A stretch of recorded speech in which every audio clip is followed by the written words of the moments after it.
A'udzubillahi samil alim minasyaitonir rajim. Bismillahirrahmanirrahim. Alhamdulillahirabbil alamin wassalatu wassalamu ala asyrafil anbiya'i wal mursalin sayyidina maulana Muhammad wa ala alihi wa ashabihi wa dzurriyyatihi ajma'in wa ba'd. Assalamualaikum warahmatullahi wabarakatuh. Yang dimuliakan Pak Ngah, Leli Jawatan Tangkat Surau, tuan-tuan, puan-puan rahmat Allah SWT. Alhamdulillah wa syukurillah. Kita bersyukur kepada Allah SWT kerana dipertemukan kita sekali lagi pada pagi ini untuk kita sambung pengajian kita daripada kitab Tauhid oleh Syekh Az-Zindani. Sebelum tu saya nak kongsikan satu berita baik jugalah bagi keluarga. Semalam Alhamdulillah kami selamat mendapat penantu semalam. Alhamdulillah, menantu yang kelima. Alhamdulillah, ada 10 lagi lah yang belum ada 10 lagi insya-Allah. Jadi tengah hari ni insya-Allah pukul 12 lebih kurang, jam 12 sehingga lepas salat Zuhur lah kita jemput semua ahli jemaah yang hadir pada pagi ni untuk sama-sama adalah sedikit jamuan kita buat secara ringkas saja. Okey, musim-musim PKP ni.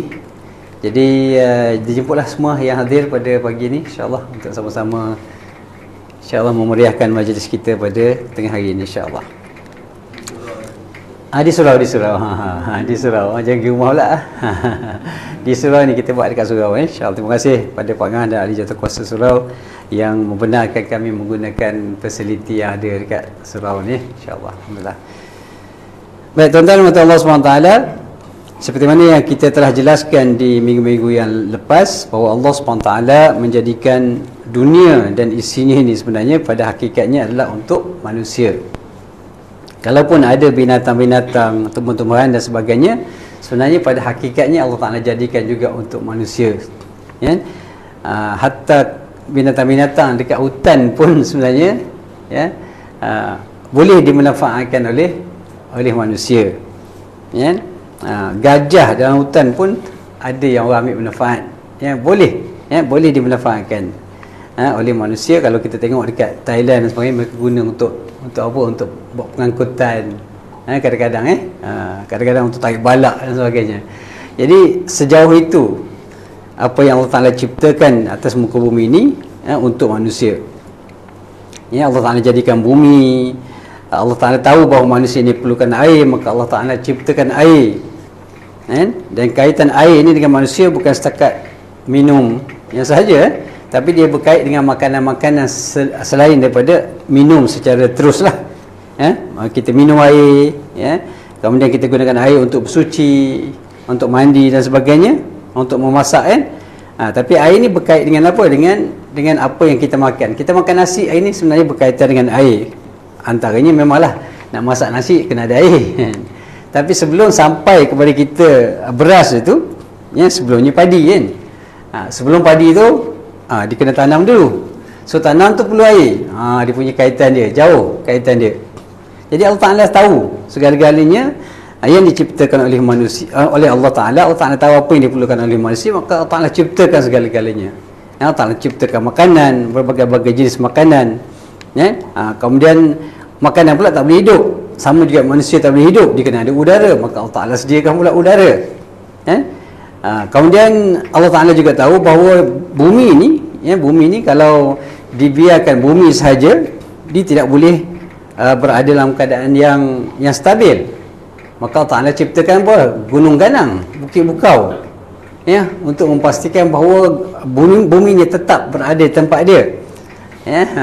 Jadi subhanallah, kalau kita tengok satu-satu, subhanallah, Allah Ta'ala ciptakan segala-galanya adalah untuk manusia. Jadi hari ini kita nak tengok pula ada beberapa lagi perkara yang Allah Ta'ala ciptakan untuk manusia ni. Di antaranya ialah kelengkapan dan juga perkakas. Apa yang dimaksudkan dengan kelengkapan dengan perkakas ini? Allah Ta'ala yang Maha Mencipta telah menyediakan tumbuh-tumbuhan dan haiwan untuk kegunaan manusia untuk hidup di atas muka bumi ini. Jadi tumbuh-tumbuhan ni macam kita sebutkan tadi lah, tumbuh-tumbuhan dijadikan untuk manusia sebab manusia perlukan tumbuhan macam kita sebut tadi, padi lah. Padi sebagai contoh, gandum dan sebagainya. Ini tumbuh-tumbuhan yang dicipta untuk apa? Untuk manusia. Allah Ta'ala jadikan juga haiwan. Makan nasi saja tak boleh, tak cukup perlu ada haiwan, ada lauk. Lauk apa dia? Lauk ikan. Laut tu maknanya laut tu Bukan laut, laut. Kena ada bunyi beza dia, laut dengan lauk dia ada berkait.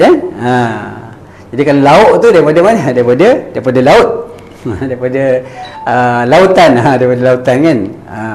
Nelayan-nelayan pergi tangkap ikan. Maka laut itu juga dijadikan oleh Allah Ta'ala untuk manusia. Subhanallah. Kemudian binatang-binatang yang ada di atas muka bumi ini, binatang yang mudah ditangkap. Contohnya ada yang payah ditangkap tapi masih lagi boleh ditangkap. Dia juga menunduk dan mempermudahkan semua ciptaan di bumi untuk manusia. Allah Ta'ala boleh tundukkan. Maknanya hebatnya Allah Ta'ala jadikan manusia ni.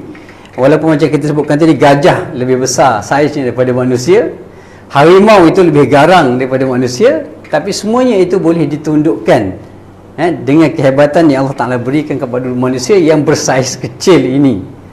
Saiz kita kecil je, tak adalah besar kalau banding dengan gajah.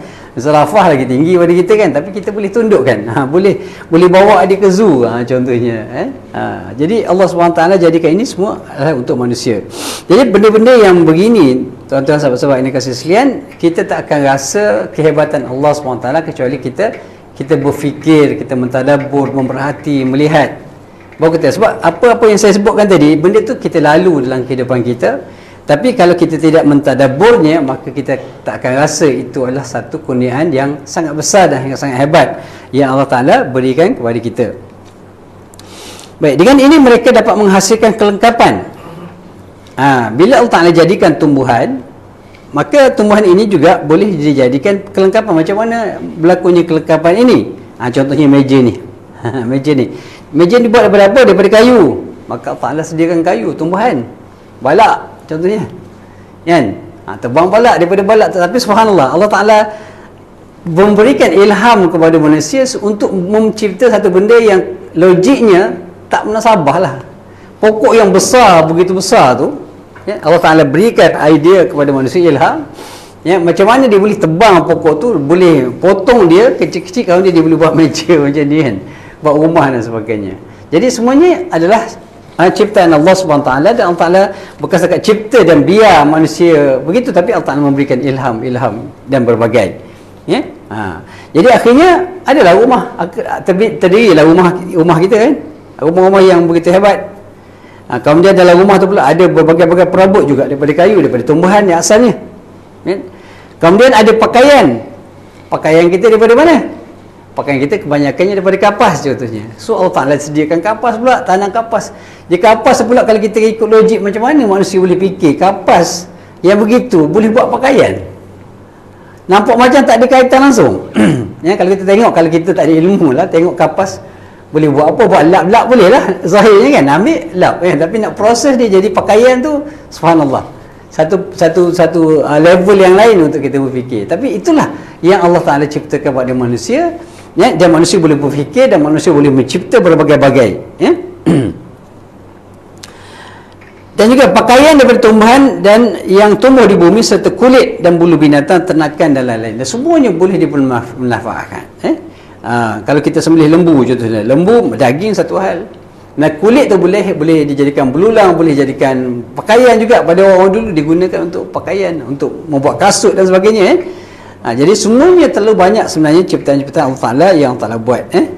Dan juga bulu-bulu binatang. Bulu-bulu pun dapat dimanfaatkan. Allahu Akbar.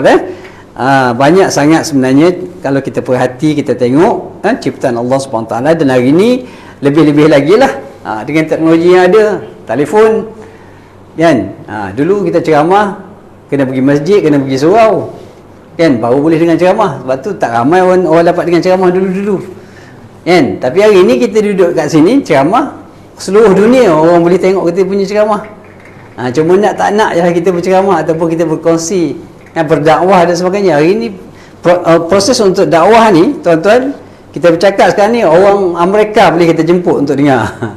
Punya besar bidang dakwah sekarang. Artinya kalau kita nak dakwah betul-betul hari ni, peluangnya sangat-sangat besar. Saya dulu pernah beberapa ketika saya buat, bukan video kita sendiri pun, buat video daripada orang lain. Masa tu Syekh Zakir naik, masa tu dia tengah naik. So saya ambil video, saya buat iklan sikit, bayar sikit je, 40-50 ringgit. Kita set dekat FB Ads tu, kita boleh set untuk ditayangkan di Amerika. Nampak dia punya teknologi sekarang. Dan kita boleh pilih kat mana kita nak letak, apa-apa bentuk. Kalau kita ada airline, kalau bisnes, boleh bisnes dekat US, UK, kat mana, seluruh dunia ada. Boleh set kat situ. Orang kat sana saja tengok, orang Malaysia tak boleh tengok, kecuali orang yang friend kita lah. Nampak tuan-tuan punya dakwah sekarang ni. Jadi kalau kita ada konten yang bagus-bagus, kita boleh set kat mana kita rasa nak fokus, nak berdakwah di China. Siapa-siapa yang boleh cakap Cina, ada video-video dalam bahasa Cina, set kan, letak dekat China. Orang China tu akan bagi komen, akan baca. Banyaklah komen, banyak.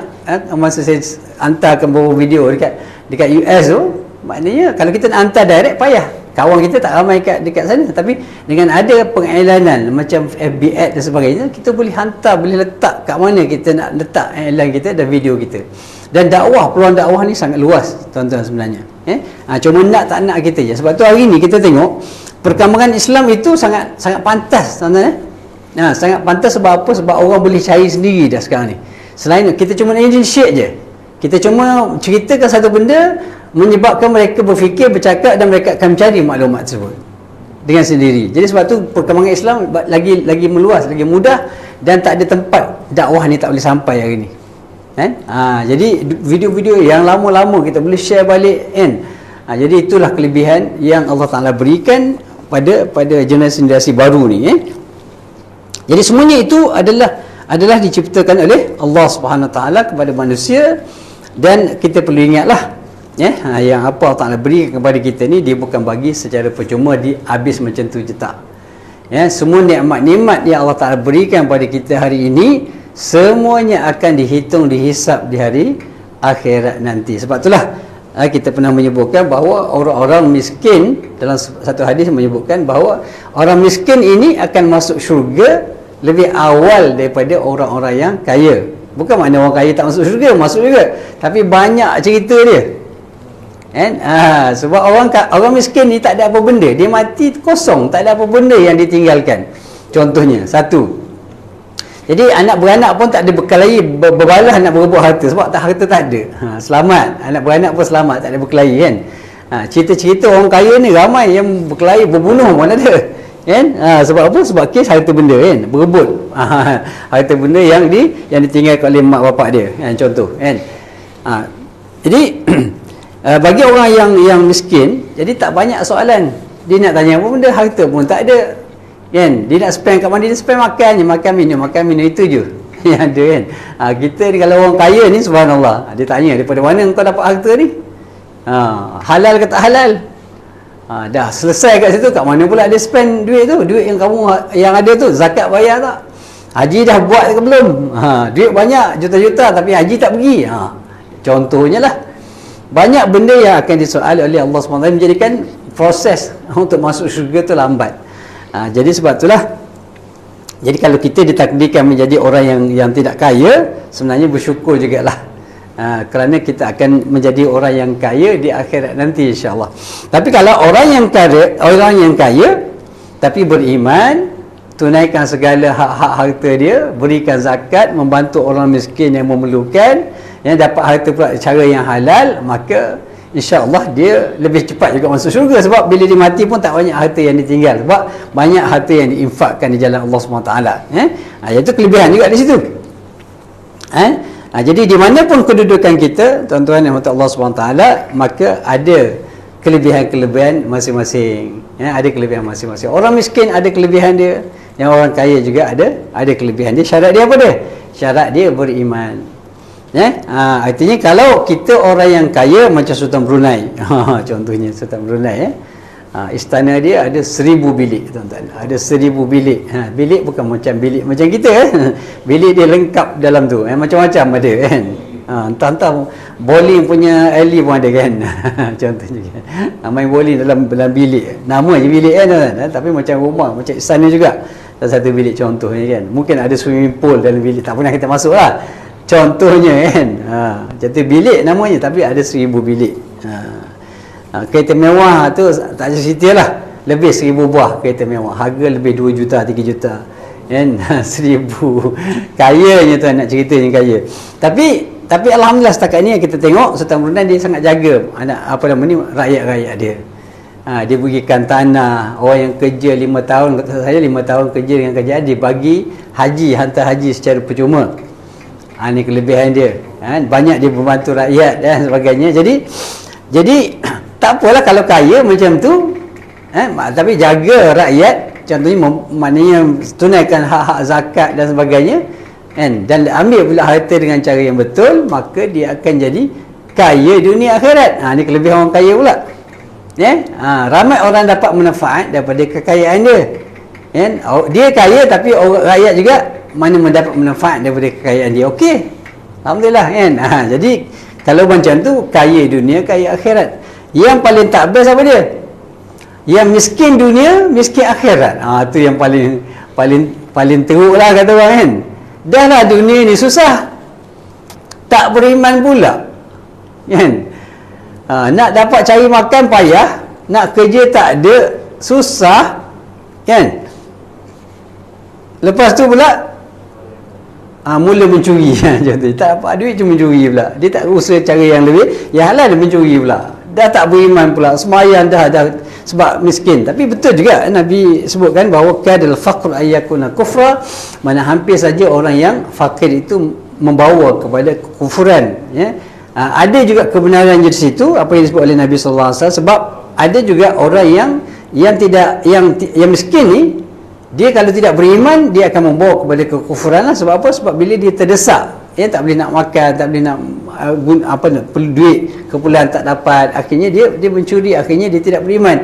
Kerana nak cari harta, nak cari duit, makan, akhirnya dia melalaikan solat, tak tunaikan solat. Masa bulan puasa dia terpaksa kerja berat pula, contoh sebab kemiskinan dia. Maka bila dia bekerja berat, maka dia tak boleh nak puasa, maka jauh lah dia daripada Allah Subhanahu Wa Taala. Jadi sangat malang lah. Dah lah dunia susah, artinya dia dapat dua neraka lah. Ibaratnya macam tu, neraka dunia dan neraka di akhirat. Alhamdulillah. Jadi apa pun yang menentukan kedudukan kita, sama ada kita orang yang kaya ke atau miskin ke, yang penting keimanan kita, keyakinan kita kepada Allah Subhanahu Wa Taala. Kalau iman kita mantap, jadilah kita apa pun. Jadi pemimpin yang bertakwa. Jadi rakyat yang bertakwa, kan. Jadi masalahnya kadang-kadang ada orang yang masa jadi rakyat biasa dia takwa hebat, bila jadi pemimpin hilang takwa dia. Itu ada juga macam tu. Kita tak nak macam tu. Kita nak kalau boleh, takwa itu sentiasa berada di mana-mana dalam apa saja keadaan. Artinya kalau kita jadi suami, sebelum kahwin takwa, lepas kahwin pun takwa juga. Sebelum dapat anak takwa, lepas dapat anak pun takwa. Lagi ramai anak, lagi banyak takwa. Contohnya dapat isteri seorang takwa, lagi ramai isteri, lagi banyak takwa dia. Lagi baguslah macam tu. Contoh. Jadi takwa lah yang menentukan kedudukan kita di hari akhirat nanti, bukan kedudukan dunia kita, bukan status kita. Sama ada kita miskin ke, kaya ke, lelaki ke, perempuan ke, tidak ada nilai di sisi Allah Subhanahu Wa Taala kecuali takwa kita kepada Allah Subhanahu Wa Taala. Baik. Allah Subhanahu Wa Taala berfirman, a'udzubillahi minasyaitonir rajim. Wallahu ja'ala lakum min buyutikum sakanan wa ja'ala lakum min juludil an'ami buyutan تستخفونها يوم ظعنكم ويوم إقامتكم ومن أصوافها وأوبارها وأشعارها أثاثا ومتاعا إلى حين. Dan Allah menjadikan bagi kamu rumah-rumah yang kamu dirikan tempat tinggal. Ini memanglah Allah Ta'ala tak jadikan rumah-rumah itu secara direct kan, tapi Allah Ta'ala berikan kepada kita kaedah-kaedah dan cara macam mana nak dapat rumah. Kalau dulu memang betul lah, kalau dulu memang orang akan pergi ke hutan. Saya ingat masa arwah ayah cerita, masa dia hidup, pergi teroka tanah dekat Pahang, asal Kelantan. Ramai orang Kelantan tu kalau pergi dekat kampung saya, dekat Batu Balai tu, boleh kata 99% adalah orang asing. Orang asing tu maksudnya orang daripada luar, datang daripada Kelantan, pergi teroka tanah. Sebab Pahang ni tanah banyak, Kan? Pergi teruk ke tanah, ada kena tangkap, ada masuk penjara dan sebagainya, tapi akhirnya dapat tanah. Yang rajin meneroka tu, artinya hutang belantara tuan-tuan. Kan? Jalan raya pun tak ada lagi masa tu. Datang naik kereta api, lepas tu berjalan, kan? Masa tu gajah, harimau pun ada kat lautan tu. Dia orang pergi teroka, tebang pokok lah semua, daripada pokok tu lah buat rumah lah sebagainya. Nak cerita orang dulu kan, sama-sama dulu. Bukan sangat payah lah kehidupan mereka kan. Cuma hari ni mudah, anak-anak kita lahir-lahir semua rumah dah siap, dengan kipasnya setengah rumah, ada airconnya dengan apa, keretanya. Dulu subhanallah sangat dahsyat kehidupan orang tua dulu kan. Jadi inilah kadang-kadang kalau boleh sahabat-sahabat tuan-tuan kita tulis. Tu saya sangat menggalakkan tuan-tuan menulis tulis, rekodkan apa yang berlaku semasa kita kecil-kecil dulu. Macam mana mak ayah kita mencari rezeki, kita tulis dan kita catatkan, keluarkan buku kan. Sekurang-kurangnya satu orang satu buku, buat catatan, dan ini sangat-sangat bermanfaat untuk anak cucu kita. Kenal apa kan, sebelum kita duduk sekarang ni macam ni, ada rumah yang selesa sebagainya, macam mana kehidupan kita dulu, biar anak-anak tahu. Sekarang anak tak tahu tuan-tuan. Sebenarnya bila kita cerita secara verbal macam ni, maknanya secara lisan kan, tak banyak kita boleh cerita kat anak-anak kita ni kan? Tapi bila kita tulis tuan-tuan, detail. Bila saya tulis kadang-kadang tulis bagi anak baca, ni tak pernah cerita pun, ni Nabi tak pernah cerita ni. Memang ada banyak benda yang idea-idea kita kadang kita masuk dalam buku lebih banyak daripada apa yang kita cerita dekat anak-anak kita secara lisan kan. Sebab kita pun peluang masa pun tak banyak dengan anak-anak Jadi nak cerita ni tuan-tuan, kelebihan dia menulis itulah, tinggalkan sesuatu yang bermanfaat untuk anak-anak cucu-cucu kita, supaya anak-anak cucu kita kenal kita kan. Kalau contohnya kita dah meninggal, anak kita masih lagi melahirkan anak, artinya cucu cicit kita lepas tu tak kenal dah kita, tak pernah nampak, tak pernah jumpa kita. So macam mana kita nak perkenalkan diri kita seterusnya sehingga ke generasi akan datang? Penulisan lah. Jadi tulis, buatkan macam diary tuan-tuan. Tulis diary apa yang berlaku pada kita dulu masa kita lahir, macam mana, kat mana kita lahir. Kalau boleh ada gambar sekali, letakkan gambar, buku bergambar. Rekod tuan-tuan, kat mana. Saya pun antara penyesalan saya, pergi banyak negara tapi gambar tak ada tuan-tuan. Rugi, sayang kan. Nak pergi balik memang dah lain kan. Mungkin payah nak pergi belajar dekat UK contohnya, belajar kat Mesir. Gambar-gambar tu sepatutnya kita abadikan dalam bentuk buku, cerita apa yang berlaku. Jadi dia sangat manis lah tuan-tuan. Sangat manis bila anak-anak cucu kita tengok tu, mana adalah bukti bahawa kita pernah hidup satu ketika dulu kan. Kalau tidak, anak cucu kita tak tahu, dengan cerita je kan. Ayah dia, tok dia dulu ada kat sana kan, tapi tak tahu. Anak cucu kita sendiri tak tahu, tak banyak benda yang tahu kan. Macam saya dengan tok saya pun tak tahu, arwah tok kan, tak banyak tahu kan. Jadi kalau ada penulisan ini sangat bagus dan sekarang ni boleh buat secara e-book dan sebagainya, tak perlu cetak pun, buat e-book je, simpan je dekat kita punya drive dekat dalam laptop ke, dan boleh dimanfaatkan oleh anak-anak kita yang generasi-generasi akan datang insya-Allah Baik. Jadi balik pada apa yang saya sebutkan tadi, bahawa Allah Ta'ala menjadikan kamu rumah-rumah yang kamu dirikan tempat tinggal. Jadi Allah Ta'ala bagikan ilham. Orang zaman dulu pergi masuk hutan, tebang pokok dan sebagainya. Kalau daripada pokok lah dia gergaji. Dulu gergaji tuan-tuan, gergaji. Allahu Akbar. Nak bayangkan pokok yang besar-besar, pemeluk tu dia tebang Kalau dia gergaji, bukan ada mesin apa semua sekali zaman dulu. Zaman dulu tu, zaman saya sekarang 58 tahun umur. Artinya mak ayah datang 60-70 tahun yang lepas. Datang masa muda, arwah ayah saya sebelum kahwin lagi pergi ke Pahang, buka tanah, teroka tanah kat sana kan. Susahnya jadi semuanya dijadikan oleh Allah SWT. Cuma nak dapatkan ni bukan senang lah kan. Mana nak tebang satu pokok tu mau satu hari tuan-tuan, gergaji guru satu pokok besar kan. Allahu Akbar tapi Allah Ta'ala memberikan kaedah. Macam mana kaedah Allah Ta'ala berikan ilham. Pokok ni maknanya tengok dengan maklumat-maklumat yang mereka dapat. Pokok ni rupanya boleh ditebang.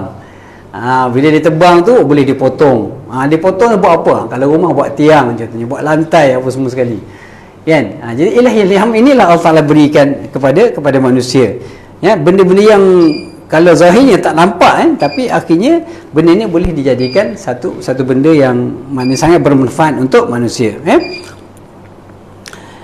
Dah bunyi dah masuk, tapi kita akan sambung mengikut perjanjian saya dengan AJK minggu lepas. Kita akan berhenti jam 7 suku. Boleh tak kita 7 suku insya-Allah. Baik. Yang kamu mendapatinya, dia menjadikan bagi kamu kulit binatang ternak untuk jadikan kemah-kemah tempat berteduh. Kalau zaman dulu itulah kaedah mereka berteduh, tuan-tuan. Tak ada rumah zaman-zaman dulu. Kemah dibuat daripada mana? Daripada kulit-kulit binatang, cantum. Jadi kemah tempat tinggal, tuan-tuan, dulu. Yang kamu mendapatinya ringan dibawa ke mana-mana semasa kamu merantau dan semasa kamu berhenti.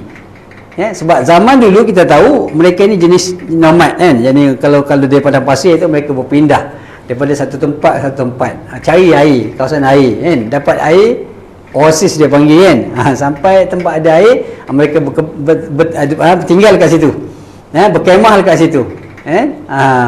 Jadi bila air dah tak ada, cari air pula, berpindah daripada satu tempat dan Allah Ta'ala jadikan kulit-kulit binatang ni ringan, tuan-tuan, mudah dibawa. Jadi semua itu adalah perancangan Allah Subhanahu Wa Ta'ala untuk manusia. Bayang kalau beratnya, kalau benda tu sangat berat, tuan-tuan, jadi payah nak berpindah Jadi Allah Ta'ala jadikan ringan. Kulit itu boleh digunakan, boleh dimanfaatkan, dia sangat ringan boleh dibawa ke tempat Dan juga menjadikan bagi kamu berbagai jenis bulu binatang ternak itu sebagai berbagai barang perkakas rumah dan perhiasan untuk kamu gunakan sehinggalah ke suatu masa nanti. Jadi itulah apa yang dijadikan oleh Allah Ta'ala kepada manusia. Baik, seterusnya, kedudukan kita ni, tuan-tuan, ini pun satu benda yang dirancang dengan rapi oleh Allah Subhanahu Wa Taala supaya kita ni dapat hidup dengan selesa dan aman, kan? Dengan selesa. Kedudukan kita ni, bumi ni, ni cerita lebih jauh sikit. Bumi adalah satu planet yang beredar mengelilingi matahari. Ni kalau kita belajar sains kita tahulah ni, tuan-tuan. Bumi ni sebenarnya dia berpusing mengelilingi matahari. Seperti juga planet Pluto, Marikh, Mushtari, Zuhrah dan lain-lain. Ni kalau cerita sains ni kena rujuk buku sains lah ni. Saya bukan orang sains, tuan-tuan. Jadi tak boleh nak cerita detail lah pasal ilmu sains ni. Jadi kita akan baca je apa yang ada dekat sini. Baik, kedudukan bumi dari matahari terletak pada tempat yang jarak yang sesuai. Semalam saya gali-gali tengok apa jarak dia. Ada jarak dia, tuan-tuan. Okey. Allah Ta'ala meletakkan jarak bumi dengan matahari ni sangat sesuai, tuan-tuan. Sebab apa? Sebab disebutkan di sini kalau sekiranya jarak itu berubah, tuan-tuan. Kalau mengikut fakta di sini dituliskan bahawa dalam buku ini, sekiranya bumi menghampiri matahari dengan separuh jarak tersebut, daripada jarak sekarang ni separuh, dia lagi dekat, nescaya semua akan terbakar dan segala kehidupannya akan mati. Kalau dekat akan mati, dan begitu juga kalau dia menjauhi matahari itu separuh jarak tersebut, kita akan menjadi beku kesejukan dan semua kehidupan akan jadi keras beku. Itu mana Allah jadikan dia tu, matahari itu memang sesuai lah tempat dia, jarak dia daripada bumi. Ini semua subhanallah. Ini satu perancangan Allah Ta'ala yang sangat rapi dan tersusun, tuan-tuan. Baik, saya baca kat sini, berapa jauh jarak matahari daripada bumi.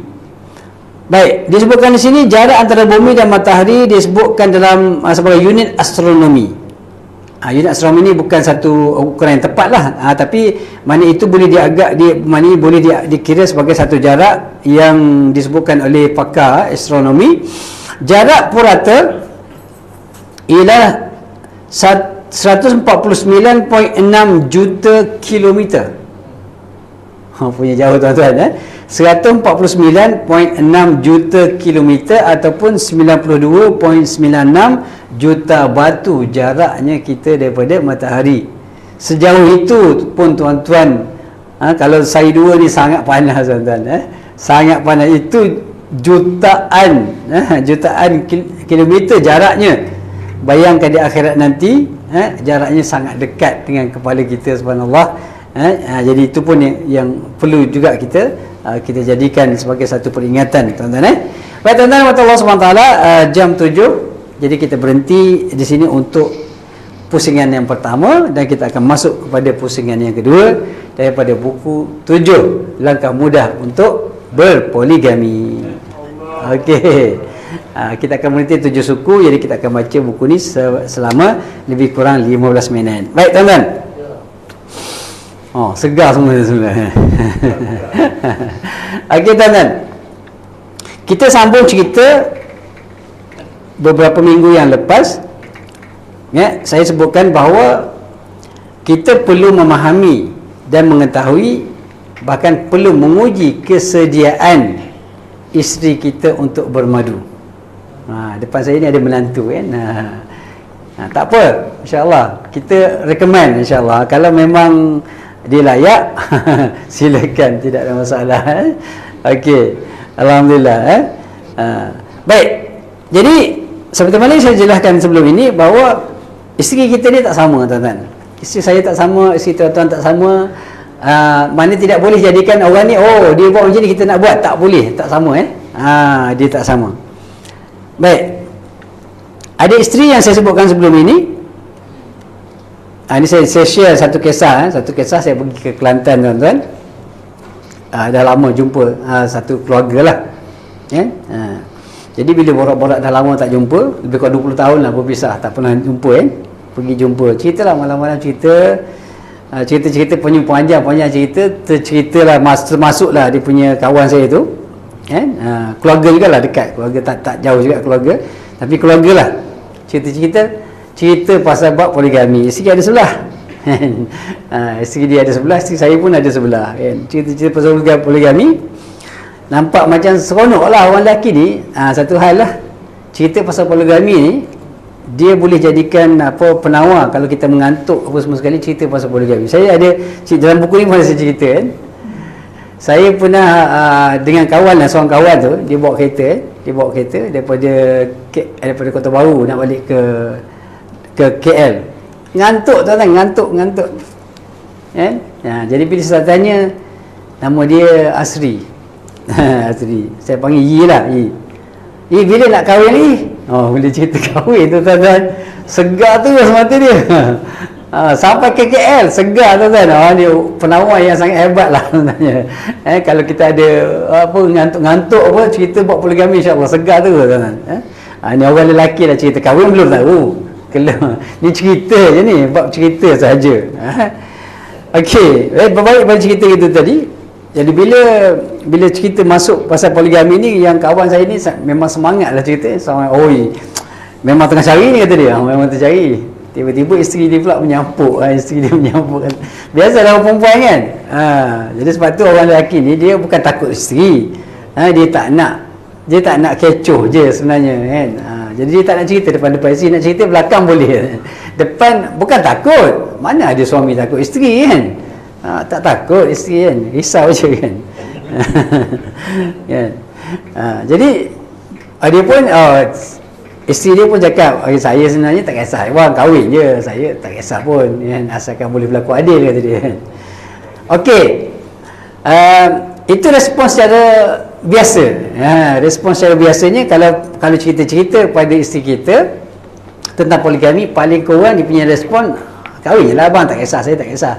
Cuma persoalannya, dia tahu bahawa suami dia tu bukan nak kahwin sangat pun, saja gua-gua main-main. Tapi kalau suami dia nak betul, sama ke dia punya jawapan? Tak sama tuan-tuan, berubah terus kan. Dia boleh cakap macam tu kalau dia tahu bahawa suami dia tu bukan nak kahwin pun, gua-gua saja, dan dia kata suami dia pun tak layak pun kahwin lagi, yang seorang pun tak termampu nak layan contohnya, nak tanggung menafkah dan sebagainya kan. Jadi kalau cakap macam tu, cakap kosong je lah kan. Dia tak risau, perempuan tak risau. Kalau cakap main-main dia tak risau. Dia kata-kata ni layan je, layan je bang, tak kisah bang, kahwin je. Nampak kan. Tapi kalau serius lah, siap lah, lain dia punya tu dia punya cakapnya lain. Jadi saya teruskan bacaan di sini. Jadi di saat anda meluahkan hasrat anda, pelbagai kemungkinan akan berlaku. Ini bergantung kepada sifat, kekuatan mental dan emosi isteri anda. Sebab tu saya katakan di awal sebelum ini, untuk kita luahkan keinginan kita untuk kahwin, kena tahu juga isteri kita macam mana. Ada juga bila cakap, dia buat tak tahu je. Ada isteri yang cakap, dia buat acuh tak acuh, macam tak dengar je, buat tak tahu je kan. Dia buat tak ada apa lah, tak ada apa. Dia tak layan boleh tak. Dia apa nama ni, sebab apa? Apatah lagi kalau anda memang tak mampu berpoligami. Contoh. Dan dahlah ada slip disc. Ada slip disc pula kan. Setiap minggu contohnya pergi hospital untuk buat rawatan jantung, keadaan ekonomi teruk isteri, pastinya tidak akan ambil pusing tentang apa yang kita kata. So, dia tengok kita juga kan. Kita nak cakap pun dia tengok, alah abang cakap je kan. Memang tak mampu pun kalau kahwin kan. Tahu. So isteri dia layan je lah kan. Sebab tak tahu je lah, tak kisahlah Jadi isteri anda menganggap anda hanya bluffing sajalah, gurau-gurau main-main untuk menceriakan rumah tangga. Okay? Baik. Itu satu kategori. Ada juga yang tidak memberi apa-apa reaksi. Isteri anda seakan tidak dengar apa anda katakan. Mungkin juga kerana isteri anda yakin anda hanya bergurau, walaupun anda memang punya kemampuan dari sudut fizikal dan kewangan, tetapi anda tiada masalah dengan isteri anda dan anda bahagia bersamanya. Bahkan anda pernah berjanji bahawa anda tidak akan berkahwin lagi. Ada juga macam ni kan? Ada suami yang daripada awal tu memang dia janji dengan isteri dia, walaupun dia mampu kan, duit banyak, kemampuan ada, fizikal okey, sihat semua, dan dia memang yakin boleh berlaku adil kalau berpoligami, tapi dia tak buat. Dia memang happy dengan seorang isteri. Ada. Dan orang yang kahwin lebih ni bukan maknanya dia tak happy dengan isteri dia, tapi ada keperluan dia. Ada keperluan dia. Ada. Tapi satu perkara yang pantang tuan-tuan. Kalau kita nak kahwin, jangan sekali-kali kita mengaibkan isteri kita di hadapan mana-mana bakal isteri kita. Ini kadang-kadang berlaku. Kadang-kadang berlaku, dia cari alasan untuk dia kahwin. Dia pun dikata, isteri saya ni sebenarnya memang tak layan saya dengan baik, akhlak teruk kan, jadi kasar dengan saya. Dia cerita keburukan-keburukan isteri dia kepada bakal isteri dia yang baru. Supaya apa? Supaya isteri yang baru ni dapat menerima dia. Ini salah tuan-tuan. Ini salah. Jangan sekali-kali kita mengaibkan isteri kita di hadapan orang lain hanya semata-mata kita nak berkahwin. Itu satu akhlak yang sangat buruk yang tidak patut berlaku. Jadi kalau kita nak kahwin kerana kita nak kahwin, kerana sebab kita, bukan sebab isteri kita. Kan? Jangan mengaibkan isteri kita hanya semata-mata kita nak kahwin kan? Tak boleh Bahkan anda pernah berjanji bahawa tidak akan berkahwin lagi. Saya mempunyai sahabat sebegini. Ada sahabat saya, masa saya mengajar dekat UAE tu, orang sibuk cerita pasal poligami, dia tak masuk campur, dia tak minat langsung. Ada orang lelaki yang dia rasa cukup dah, alhamdulillah, syukur. Tak nak malah fikir-fikir dah. Dia walaupun dia duit banyak, dia mampu, tapi dia tak nak fikir. Bercakap pasal poligami pun tak nak. Ada juga lelaki macam tu. Dia tengok orang, tuan-tuan. Tapi ada orang cakap ni seronok, tapi kalau buat memang tak lah kan. Kalau cakap dia lah champion kan. Ada berbagai-bagai faktor lah. Ada berbagai faktor. Jadi meskipun mendengar kawan-kawan galak bercerita tentang poligami, kawan saya ini tidak memperlihatkan minat dengan tajuk panas kebanyakan lelaki ni. Kata dia apa dia? Cukuplah seorang, saya bahagia sekarang. Okey? Ada yang macam ni. Alhamdulillah. Jadi kalau seorang isteri mendapat suami yang macam ni, maka bahagialah dia, seronoklah dia tak payah fikir tak ada masalah lah, dia tak payah fikir bahawa suami dia akan cari lain. Tak, dia ada juga yang macam tu. Jadi manusia ni secara umumnya tuan-tuan, dia berbeza-beza. Dia tak sama. Lelaki pun tak sama, perempuan pun tak sama. Baik. Itu sebahagian daripada isteri. Jadi tuan-tuan boleh letaklah, boleh menilai isteri tuan-tuan letak dalam bab mana, bahagian mana, duduk kategori mana. Kategori yang maknanya respon tapi tak ada nampak kemarahan sangat. Ada juga yang tengok macam mana kategori seterusnya. Ada isteri yang tidak memberi respon kepada perkataan anda, tetapi jauh dalam hati menyimpan perasaan marah dan benci dengan perkataan poligami yang anda luahkan. Ada juga yang macam tu kan? Dia tak tunjukkan kemarahan dia depan kita, cakap tapi dia simpan. Simpan dalam hati kan. Simpan.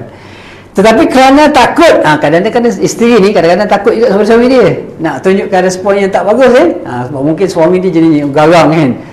Jadi dia pun diam, tapi dalam hati dia meluap-luap kan. Bergolak dalam hatinya, memendamkan perasaan marah tanpa memperlihatkan riak di wajahnya. Kadang-kadang tak tunjuk. Okey. Itu kategori Yang keberapa tu? Yang kedua. Baik. Ada kategori yang seterusnya. Ni kategori ni yang kena jauh ni tuan-tuan. Yang kena berjaga-jaga ni. Ada isteri yang terus melompat. Terus melompat tuan-tuan. Apabila anda meluahkan perasaan untuk berpoligami. Ada terus tuan-tuan. Sebut pasal sepuluh je. Belum poligami kita pun sebut pol abang ni nak gitu je pun dah melompat tuan-tuan. Ada kategori yang macam tu bila sebut je tak sempat habis lagi sebut poligami dah melompat. Tapi masih lagi boleh kontrol ni. Tetapi kerana hormatkan anda dan mungkin masih sayangkan anda, tindakan isteri tidaklah begitu melampau. Dia melompat juga, tapi melompat dia je lah. Melompat seorang-seorang kata. Melompat seorang-seorang. Dia tak melompat ke arah kita. Ada satu lagi kata dia melompat ke arah suami. Tak masalah tuan-tuan. Ni melompat seorang-seorang dia. Tu masih okey lagi lah. Masih lagi okey. Okey, mungkin isteri anda akan menyisihkan diri untuk beberapa ketika, kemudian kembali seperti sedia kala. Ada juga bila sebut pasal poligami, dia akan mula tarik muka, kata orang ibaratnya muka 4 segi lah untuk beberapa hari kan. Dia terkedu sikit kan. Jika anda mempunyai isteri sebegini, peluang anda masih cerah untuk mencuba lebih serius, sebab dia melompat takat dia je. Sebab dia bukan jenis yang agresif. Jika dipujuk rayu, tengok ni tuan-tuan. Ada boleh pujuk rayu. Boleh dipujuk rayu akan diberi penerangan secara konsisten, jaminan bahawa anda akan menjaga kebajikannya. Isteri anda mungkin boleh menerimanya walaupun dengan hati yang amat berat, kerana dia tahu anda akan tetap berpoligami walaupun isteri anda menentangnya. Ada yang macam tu boleh pujuk, boleh berikan keyakinan, dan dia pun tahu, kadang-kadang isteri tahu, dia nampak kita pun dia akan tahu. Dia kata suami aku ni kalau larang macam mana pun dia memang akan tetap kahwin juga. So mau tak mau dia akan cari jalan macam mana untuk menerima, walaupun hati dia agak terkesan, walaupun dia rasa hati dia sakit, tapi dia tidaklah sampai peringkat maknanya minta cerai dan sebagainya, tapi dia akan rasa tak sedap hati lah, tapi dia tak ada pilihan, dia terpaksa menerima. Jadi kalau ini kategorinya masih boleh lagi, boleh gagah lagi tuan-tuan. Boleh gagal lagi Jadi tuan-tuan cukuplah kita punya ringkasannya untuk hari ini. Mudah-mudahan ada sedikit sebanyak manfaat untuk kita bersama insya-Allah sebagai satu bentuk panduan tuan-tuan. Okay, baik, itu saja yang baik daripada Allah Subhanahu Wa Taala, yang lemah yang kurang adalah kelemahan saya sendiri. Minta maaf banyak-banyak. Aku qauli hadza wa astaghfirullah li wa lakum. Wassalamualaikum warahmatullahi wabarakatuh. Subhanallah wa bihamdihi, subhanakallahumma wa bihamdika asyhadu an la ilaha illa anta astaghfiruka wa atubu ilaik. Wal 'asri innal insana lafi khusr illa alladhina amanu wa 'amilus solihat wa tawassaw bil haqq wa tawassaw bis sabr. Wassalamualaikum warahmatullahi wabarakatuh.